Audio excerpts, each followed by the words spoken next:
कौसल्या सुप्रजा रामपूर्वा सन्ध्या प्रवर्तते उत्तिष्ठ नरशार्दूला कर्तव्यं दैवमान्निकम्।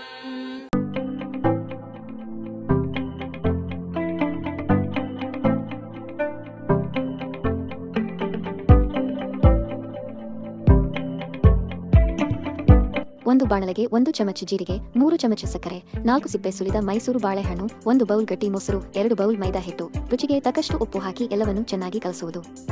2 ಚಮಚ ತೆಂಗಿನ ಎಣ್ಣೆ ಹಾಕಿ 8 ಗಂಟೆಗಳ ಕಾಲ ಹುಳಿ ಬರಲು ಮುಚ್ಚಿಡಿ.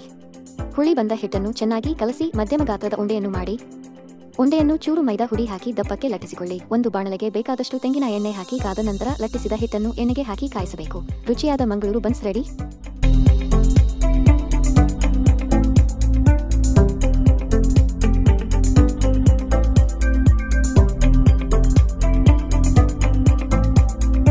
ഒരു സ്പൂൺ ജീരകം, 3 സ്പൂൺ പഞ്ചസാര, തൊലികളഞ്ഞ 4 മൈസൂർ ഏത്തപ്പഴം, ഒരു പാത്രം കടുപ്പമുള്ള തൈര്, 2 പാത്രം മൈദാ മാവ്, പാകത്തിന് ഉപ്പ് എന്നിവ ചേർത്ത് നന്നായി ഇളക്കുക.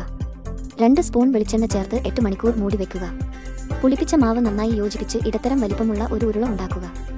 ഉരുള മൈദയിൽ മുക്കി കട്ടിയാക്കുക. ഒരു ഫ്രൈയിങ് പാനിൽ ആവശ്യത്തിന് വെളിച്ചെണ്ണ ഒഴിച്ച് കാത്തിരുന്നതിന് ശേഷം ഉരുട്ടി വെച്ച മാവ് എണ്ണയിൽ ഇട്ട് ചൂടാക്കിയാൽ സ്വാദിഷ്ടമായ മംഗലാപുരം ബണ്ണുകൾ റെഡി.